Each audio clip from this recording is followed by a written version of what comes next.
우리는 지난 시간 유다의 아하스 왕 때에 이스라엘과 아람이 동맹을 맺고 연합해서 유다를 침략해온 것을 우리는 말씀을 통해서 보았습니다.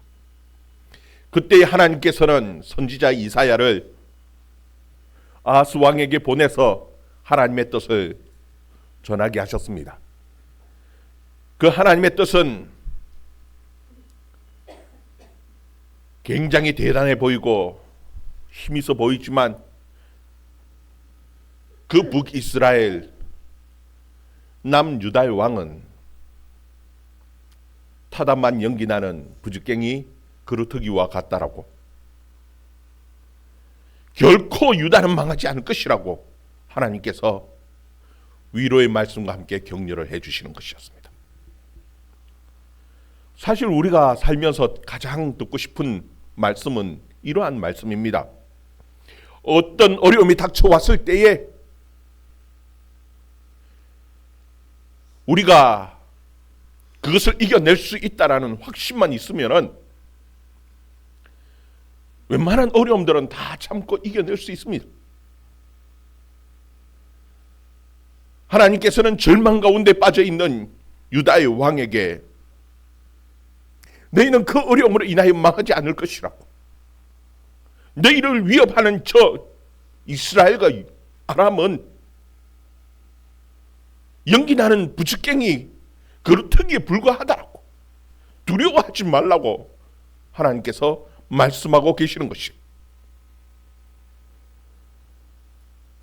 여러분, 이 비슷한 상황들은 우리는 말씀을 통해서, 성경 말씀을 통해서, 그리고 우리 주위에 우리가 겪는 상황들을 통해서 많이 알게 되어지고 경험하게 되어지는 것이에요. 여러분, 사도행전 27장에 보면은 사도 바울이 제수의 신분으로 로마로 압송되어져 갑니다. 그때에 유라굴로라는 큰 광풍이 불어서 이 배는 오랜 며칠 동안 막 저쪽 쓸려 내려갑니다.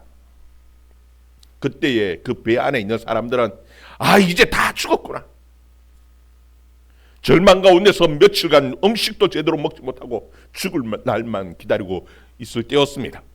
그때 하나님께서는 바울에게 찾아와 주시고 너와 그 사람들은 죽지 않는다라는 겁니다. 그래서 바울은 힘있게 외칩니다. 결단코 우린 죽지 않는다. 단 배만 포기하면 된다라는 겁니다. 여러분, 이스라엘과 이 아람이 예루살렘을 침공해 왔을 때에 이 예루살렘 유다는 최악의 상황이었습니다. 산 소망이 없었습니다. 왕과 그 백성들은 숲의 나무처럼 들들들들 떨고 있을 때였습니다. 그때 하나님께서는 망하지 않는다라는 겁니다. 그러면서 하나님께서 너 진짜 믿지 못하면 징조를 구하라고 하나님께서는 그 아하스 왕에게 말씀하고 계시는 것이. 우리 10절 11절 말씀, 10절 11절 말씀 같이 읽습니다. 시작. 여호와께서 또 아하스에게 말씀하여 이르시되 너는 내 하나님 여호와께 한 징조를 구하되 깊은 데에서든지 높은 데에서든지 구하라 하시니. 여러분, 이 징조를 구하라는 거 하시는 것은요, 믿음이 약한 이 아하스 왕에게 약속의 말씀을 주시고 그 말씀을 믿을 수 있도록, 그 절망 가운데 있는 이 아하스에게 믿을 수 있도록 하나님께서 확실한 눈에 보이는 손에 잡히는 증거를 주기를 원하시고 계신 거예요. 그래서 너 징조를 구해라. 하늘 높은 데 있는 것이든지 아니면 바다 깊숙한 곳에 있는 것이든지 무엇이든지 구하는 대로 하나님께서 그 징조를 보여주시겠다는 겁니다.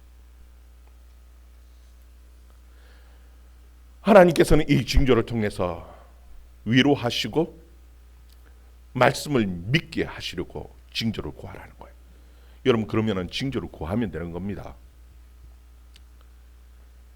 사사 시대 때도 여러분 보면은 기드온이 하나님께서는 300명의 그 병사들을 데리고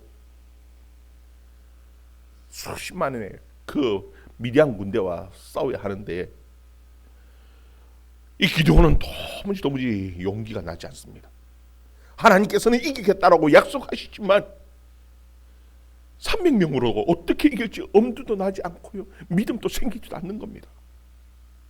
그때에 이 기드온이 하나님, 내 눈에 보이도록, 내 손에 잡히도록 하나님 그 징조를, 표적을 하나님 내게 보여주세요. 그러면서 하나님 앞에 엎드려 기도하는 겁니다. 하나님 이 손에 잡고 있는 이 양털 한 뭉치, 여기에 하나님 밤새 이슬이, 다른 데는 이슬이 내리지 않는데 여기 소매 양털에만 하나님 이슬이 내리게 해주세요. 이것을 하나님 내가 표적으로 삼겠습니다. 내 손에 느껴지도록, 내 눈에 보이도록 하나님 이 표적을 주세요. 보여주세요. 하나님께서 그 기도원의 기도를 들어주셨습니다. 다른 땅들은 다 바짝 말라 있는데 그 솜 한 뭉치, 양털의 그 솜에만 이슬이 내렸어요. 얼마나 많이 내렸던지요. 그 그릇에 짰더니요, 그릇에 가득 찼더라고 말씀하고 있어요. 그런데 기도원이 생각할 때에, 아니 여기만 물이 내리는 거, 다른 데는 다 바짝 말랐는데 여기만 물이 내리는 거 쉬운 것 같아요. 그래서 다시 또 하나님 앞에 기도합니다. 하나님, 다른 데 다 이슬이 내리는데 요 솜 한 뭉치에는 이슬이 내리지 않고 바짝 마르게 해주세요. 한 번 더 하나님 앞에 기도를 하는 겁니다. 하나님 이 징조를 보여주시면은 하나님 제가 믿고 싸우러 가겠습니다. 여러분, 하나님께서 들어주셨을까요? 들어주셨습니다. 하나님께서는 그 기도원에게 믿음을 주시기를 원하시고 계신 거예요. 하나님께서 이 아하스에게 징조를 구하라고 하시는 것은요, 하나님께서 너에게 위로하고 믿음을 줄 테니까 너 눈에 보이는 것 혹은 손에 잡힌 것은 무엇이든지, 하늘의 높은 것이든지 땅에 있는 것이든지 무엇이든지 구하라는 겁니다. 만약에 진짜 이 아하스도 하나님 이슬을 내려주세요 하고 이슬을 구했다면 이슬이 내려졌을 거예요. 하나님 하늘의 해가 뒤로 물러가게 해주세요, 그것을 구했다라면 하나님께서 그 징조도 응답해 주셨을 겁니다. 그런데도 불구하고 이 아하스는 하나님 앞에 징조를 구하지 않았습니다. 우리 12절 말씀, 12절 말씀 같이 있습니다. 시작. 아하스가 이르되 나는 구하지 아니하겠나이다. 나는 여호와를 시험하지 아니하겠나이다 한지라. 아멘. 여기 보면 아하스가 구하지도 않고 시험하지도 않겠다라고 말합니다. 여러분, 어떻게 보면 참 믿음이 좋은 것 같습니다. 하나님, 저 시험하지 않을 테니까, 구하지도 않을 테니까 그냥 시험, 하나님 그 징조 없어도 내가 믿겠습니다 하는 그런 의미 같습니다. 그런데 실제로는 그렇지 않아요. 진짜 의미는요, 하나님 이제 더 이상 하나님의 말씀이고 하나님이고 뭐고 다 필요 없습니다. 그냥 저는 제 생각대로 하겠습니다, 그 얘기입니다. 여러분, 이 시험이라는 것은요, 시험이라는 것은 어떤 게 시험이냐 하면은요, 성경에 보면은 시험이라는 것은 하나님을 시험한다라고 할 때 그 시험이라는 것, 하나님을 믿지 못하고 불순종하면서요, 하나님은 모르실 거야 그러면서 하나님을 속이는 것이, 이게 하나님을 시험하는 겁니다. 예를 들면은요, 아나니아와 삽비라가 팔았습니다. 재산을 팔았어요. 일부만 드려도 되죠. 다 드리라고 하나님이 말씀하고 요구하신 적이 없습니다. 그런데 하나님은 모르실 것 같았습니다. 그래서 일부만 드리면서 뭐라고 속이느냐 하면은, 다 하나님, 이거 내 재산 다 팔아서 드리는 겁니다. 속이는 거예요. 이게 하나님을 시험하는 겁니다. 하나님의 말씀을 신뢰하지 못하고 하나님을 불순종하면서 하나님이 모르실 거라고 속이는, 그것이 하나님을 시험하는 겁니다. 여러분, 하나님께 하나님 나는 믿음이 없습니다, 도무지 잘 믿어지지 않습니다. 우리의 그 있는 그대로 우리의 마음을 내어놓고요, 하나님 내게 믿음을 주세요. 하나님 눈에 보이도록 손에 만지키도록 하나님 믿음을 가질 수 있도록 내게 그 정표를 주세요. 하나님 앞에 은혜를 구하고 하나님 믿음을 달라고 하는 것은요, 그건 시험이 아닙니다. 하나님께서 그걸 원하시고 계신 거예요. 여러분 보면은 시험하라라고 하신 곳이 있습니다. 너희가 온전한 11조를 하나님 앞에 드려보라. 그것으로 시험해보라는 거. 내가 하늘 문을 열고 너희들에게 복을 쌓을 것이 없도록 붙지 않은가 아니하는가 시험해보라고 얘기합니다. 그것은 그 시험이라는 것은요, 내가 하나님의 말씀, 그 약속의 말씀을 잘 믿지 못하는데 하나님 눈에 보이도록 하늘 문을 열고 확 붙지 않은가 한번 보여주세요 하고 시험해보고 실제로 해보라는 것을 하나님이 말씀하시는 거예요. 속이는 게 아니죠. 하나님은 우리가 하나님 앞에 정직하기를 원합니다. 그런데 지금 이 아스는 하나님 앞에 정직하지 않습니다. 자기 나름대로 온갖 방법들을 다 생각해놓고 하나님 말씀 못 믿겠습니다. 하나님보다는 나는 눈에 보이는 아수르가 더 믿음이 가고 신뢰가 갑니다. 하나님 필요 없습니다. 저는 아수르를 믿겠습니다. 이것이 지금 이 아스의 대답인 거예요. 하나님께서는 거룩한 거 다 믿음 있는 것처럼 하나님 시험 구하지, 하나님 그 징조를 구하지 않고 시험하지 않겠습니다 하고 하는 그 아스의 마음을 다 들여다보고 계셔. 그러면서 지금 하나님께서는 이 아스를 책망하고 계신 겁니다. 우리 13절 말씀. 13절 말씀 같이 읽습니다. 시작. 이사야가 이르되 다윗의 집이여 원하건대 들을지어다. 너희가 사람을 괴롭게 하고서 그것을 작게 여겨 또 나의 하나님을 괴롭히려 하느냐. 아멘.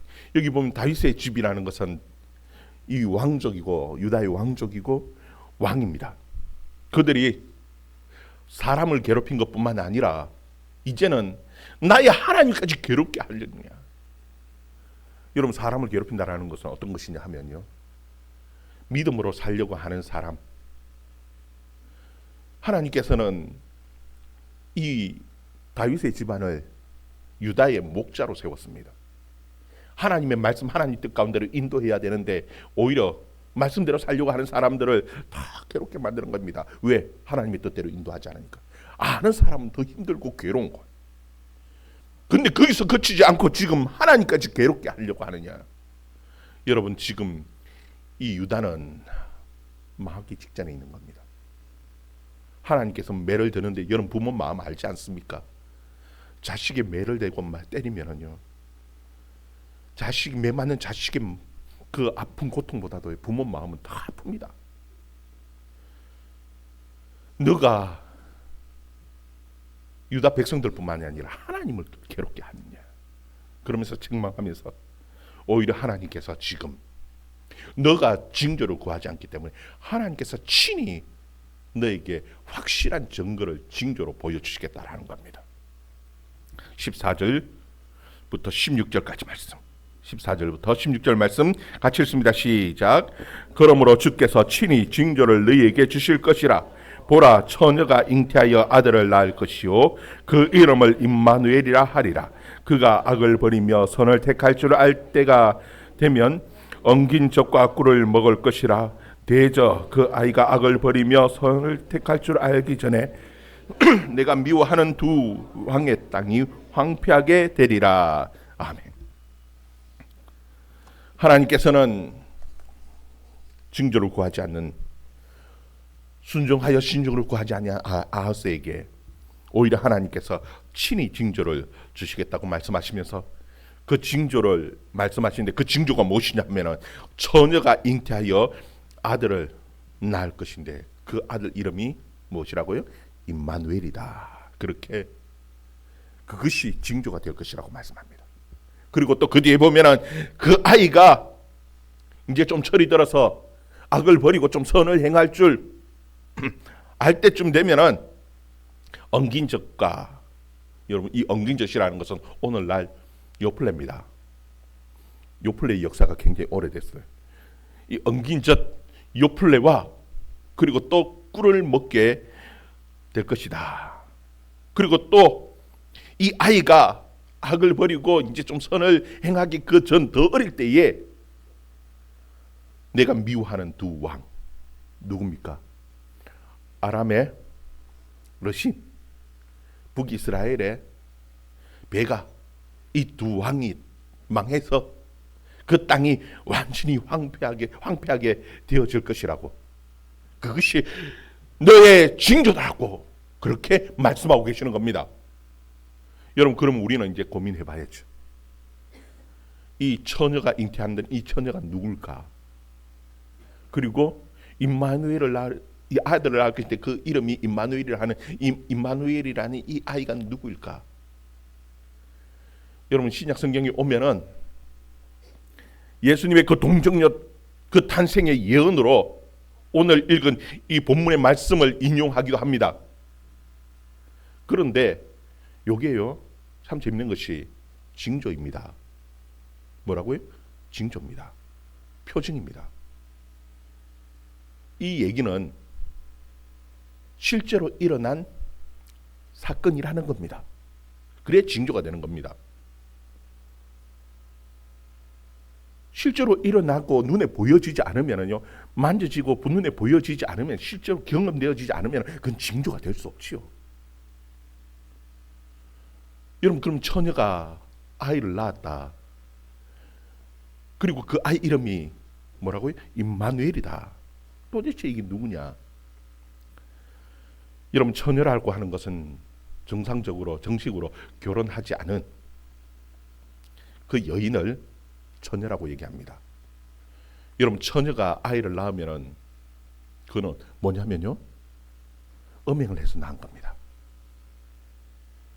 여러분, 그 당시에는 정식으로 결혼하지 않은 처녀가 어디 나가서 음행을 해서 아이를 낳으면은요, 돌로 쳐서 죽여버립니다. 만약에 예수님의 어머니 마리아가 그 요셉을 따라서 베들레헴까지 따라가지 않고 나사렛에 그냥 앉아 있었다면요, 어쩌면 돌에 맞아 죽을 수도 있었을 거예요. 그 만삭의 몸으로 요셉을 따라서 그 멀리 베들레헴까지 따라간 이유가 무엇일까요?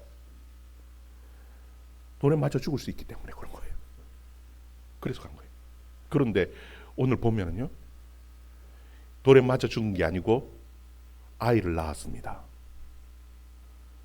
여러분, 그 아이를 낳았다는 얘기는 지금 이게 징표가 되기 위해서는 아하스 왕도 아는 사람이고 이사야도 아는 사람. 우리는 물론 모릅니다. 누군지는 모르지만 누구는 안다고요? 이사야도 알고 아하스 왕도 아는 사람입니다. 그래 징조가 되어지는 거예요.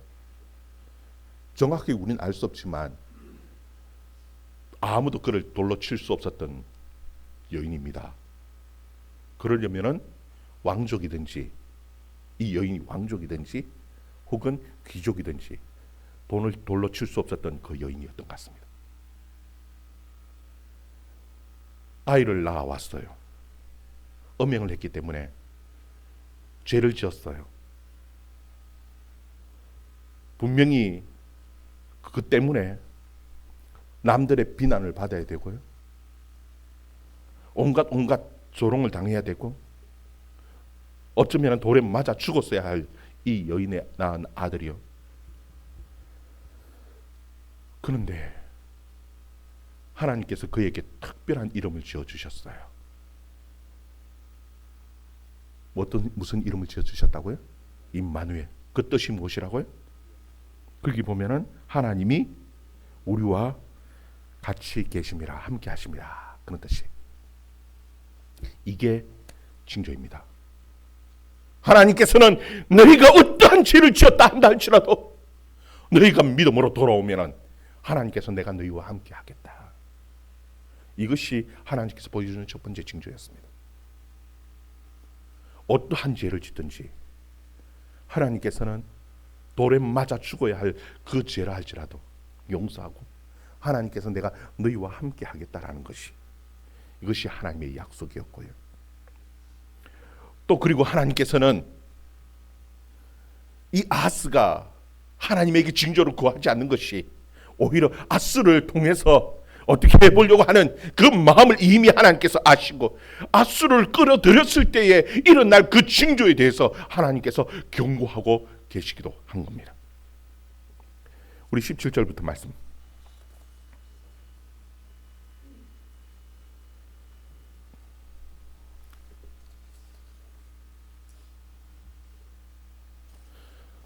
(17절) 말씀 같이 읽습니다. 시작.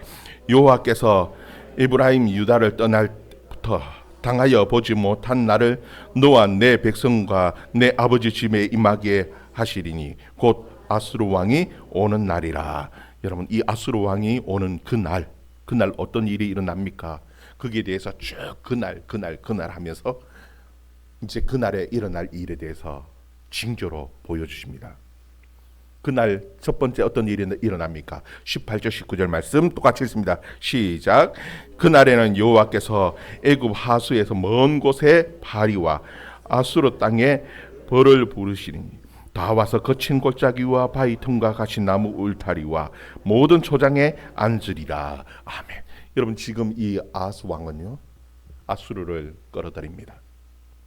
끌어들이는데 그냥 옵니까? 그 이스라엘과 아람을 쫓아달라고요? 있는 금, 은, 돈 막 끌고 가지고 갖다 바쳤습니다.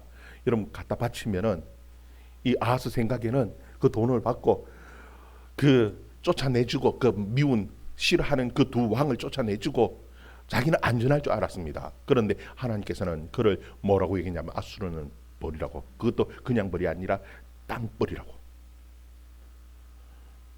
말씀하십니다. 그런데 아수르만 또 끌어들이는 게 아닙니다. 또 누구까지요?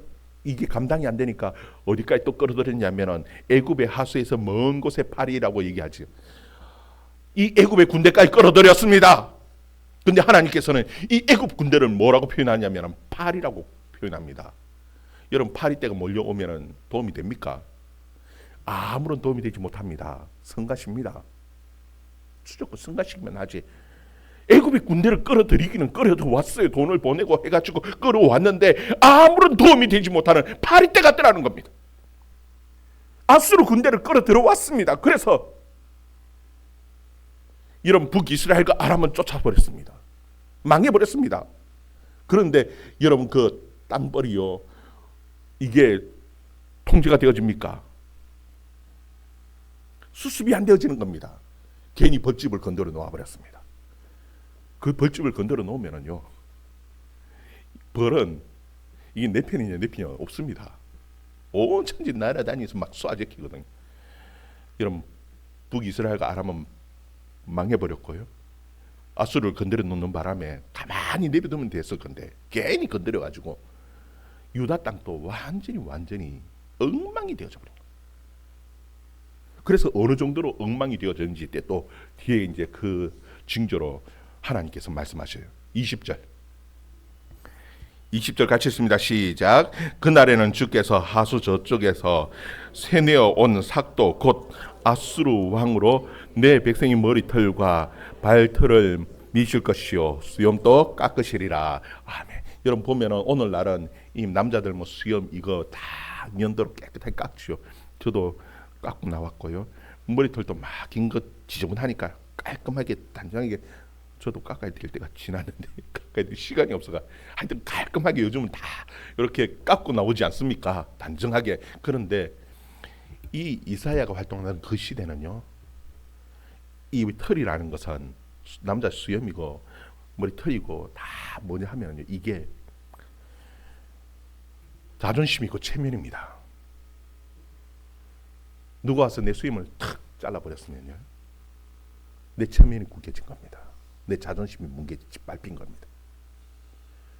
하나님께서는 이 유다의 체면이고 자존심이고 뭐고 아무것도 없이 다 짓밟아버리겠다라고.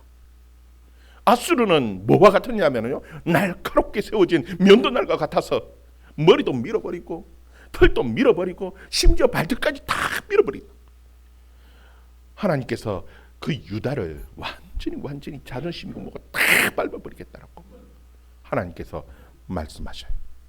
여러분 그 정도면은 그 정도로 끝나는 게 아닙니다. 어느 정도로 망하느냐면요. 우리가 첫 번째 그 임마누엘이라는 아이가 철이 들어서 이제 좀 악을 떠나서 선을 좀 행할 줄 알 때에는 뭘 먹는다고요? 엉긴 젖 요플레랑 젖을 먹는다 하니까 이게 꿀을 먹는다 하니까 좋은 것 같지요. 아닙니다. 왜 엉긴 젖과 꿀을 먹는지 그 뒤에 설명을 해놓았어요. 21절 22절 21절 22절 같이 읽습니다. 시작. 그날에는 사람이 한 어린 암소와 두 양을 기르니 그것들이 내는 젖이 많으므로 엉긴 젖을 먹을 것이라. 그 땅 가운데 남아있는 자는 엉긴 젖과 꿀을 먹으리라. 아멘. 여러분 이 엉긴 젖과 꿀을 먹는 이유는 농사를 지을 수 없어서 그래요. 사람들이요 안 죽어서 이제 남은 사람이 얼마 없습니다. 그리고요 밭이고 포도원이고 다 엉망이 폐허가 되어버렸습니다. 원래 그 당시에 좋은 음식은 엉긴 젖하고 꿀이 아닙니다. 이거는 먹을 게 없을 때 먹는 겁니다. 좋은 음식은요 고운 밀로 고운 가루를 해가지고 떡을 만들고요 그 포도주를 마시고요 그래 먹는 게 그게 건포도 넣어가지고 건포도 떡을 먹고요 이게 좋은 음식입니다. 이제는 폐허가 돼가지고 농사 지을 수가 없으니까 뭘 하느냐면요 그것도 목축을 하는데 많은 양과 소떼를 거느리면서 목축하는 것도 아닙니다. 어린 소와 암소 한 마리 그리고 또 뭐요? 양 두 마리 요거 가지고 이제 겨우 온 가족이 남아가지고 그거 먹고 사는데 그거를 젖을 짜가지고 오래오래 먹기 위해서는 그거를 뭡니까 발효를 시켜가지고 유산균을 발효시켜가지고 요플레를 만들어 놓고 그거 먹고 산에 돌아다니면서 꿀 따가지고 그거 먹고 그리고 살아가는 거예요. 얼마나 폐허가 되었는지 그 뒤에 또 설명을 합니다. 23절 25절 말씀 23절 25절 말씀 시작. 그날에는 천국 은천계의 가치가 있는 포도나무가 있던 곳마다 찔레와 가시가 날 것이요 온 땅에 찔레와 가시가 있으므로 화살과 활을 가지고 그리로 갈 것이요 보소로 갈던 모든 산에는 찔레와 가시 때문에 두려워서 그리로 가지 못할 것이요 그 땅은 소를 풀어놓으며 양이 밟는 곳이 되리라. 아멘. 여러분 보면은 포도나무가 있던 그 좋은 포도원은요 찔레 가시가 나서 써도 못합니다. 보습으로 땅을 갈아서 농지를 만들어 썼던 그곳은 지금 가시와 찔레가 있어서 가지도 못하는 곳이 되었고요. 더 웃기는 것이 그곳에 가려고 하면은 뭐를 가져가야 되냐면 활과 화살을 가져가야 됩니다. 왜? 들짐승들이 거기에 그냥 못 갑니다. 들짐승들 때문에 보호하기 위해서 활과 화살을 가져가야 되는 그 땅 완전히 폐허가 됐어요. 이제는 농사 짓고 살 수 없으니까 뭐를 하냐면은 암소 한 마리, 양 두 마리 요거 키우면서 거기서 나오는 거 그거 짜먹고 앉아가지고 돌아다니면서 꿀 그거 먹고 생계를 겨우 유지하면서 살아가는 이것이 유다의 모습입니다. 왜? 하나님의 말씀 믿지 못하고 자기들의 인간적인 생각 방법들로 아수르를 끌어들이고 애굽을 끌어들인 그 결과가 하나님께서 어떠한지를 징조로 보여주신 겁니다. 무엇을요? 바로 처녀가 잉태하여 아들 낳는데 미리 너희가 돌아오면은 하나님 앞에 회개하고 돌아오면 하나님이 너희와 함께 하시지만 그게 임마누엘의 의미입니다. 어떤 죄를 저질렀을지라도 너희가 하나님 앞에 돌아오면은 하나님께서 너희와 함께 하시지만 그렇지 못할 때는 하나님께서 기간을 주셨습니다. 어느 정도 기간요?